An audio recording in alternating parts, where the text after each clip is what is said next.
In the late 1980s, Ami Pykovski was becoming more observant of Judaism. He was the proprietor of a large clothing store in downtown Los Angeles. I really seriously was saying myself, like, I want to close the store on Shabbos. I don't want to work on Shabbos. But it was difficult to think like this because most of the business you're doing on Shabbos. There was some Shabbos I used to sell $5,000, $10,000, $15,000 on Shabbos.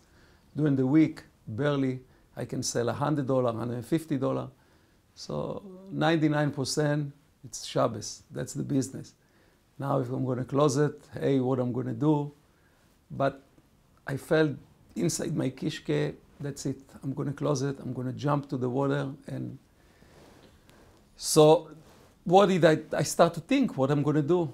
So first thing I knew, I have a lease. Now the contract, the lease I have, I was obligated 20 years lease to pay 20 years every month, the rent. And I didn't know what to do. Now the owner, he gave me this contract and he warning me in the beginning, you know, you're taking a long lease. And I want you to know something. If you ever was thinking to leave this lease or to go out from this lease, I'm going to run after you to the rest of your life. I'm not going to let you go out from it. And this thing was bothering me all the time. What I tried to do, I tried to take the lease, the contract, what I have, and was asking people in the business if they're willing to take the lease for me, take it over. They pay the rent. I'm giving them a beautiful location, and I don't want anything. I just want them to take over the lease. And I really try very hard with that, and none of the people I talked to was willing to take it over. And I didn't know what to do at this point. So that's one of the second letter or the beginning, which I wrote to the Rebbe. And I wrote, בזו הלשון, I wrote like this. I told them, Rebbe, I decide to close my store since I'm working on Shabbos. And then I asked him, I would like to have a blessing, I should not get hurt. Because I didn't know what I'm going to do after this. And then I think a week or a few days later, I'm getting a letter.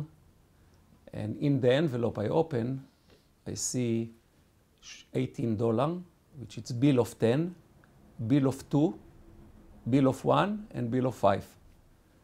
And then it say, אחד, in the letter, on the letter, אחד, מתחיל מקודם שקיעת החמה וגדול הזכות.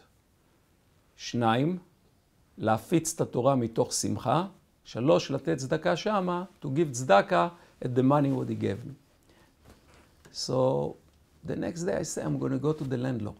And I'm going to give him the lease. And I'm just going to tell him, I'm a Jew. I want to close the store. And here is the lease back to you. I went there. The landlord was not there. I came back to my store. There is a guy walking to my store. And he's telling me, hi. He wants to buy the store, he's telling me.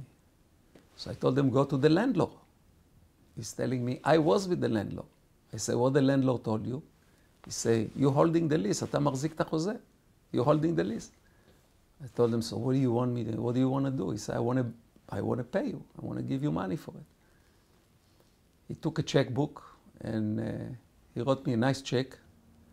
Just can tell you, with this check I bought a house and I started manufacturing. And I remember me going to the Rebbe, and on Sunday I told the Rebbe, I got a miracle with the store. So the Rebbe was laughing and he went like this on my mouth, like, don't talk about this. And then I remember before Rosh Hashanah, I wrote the Rebbe, I want to name the company 18th Street, because the $18 what the Rebbe gave me, so the Rebbe say, לכתיבה וכתימה טובה, אזכיר על הציון, and that's how I name it 18th Street.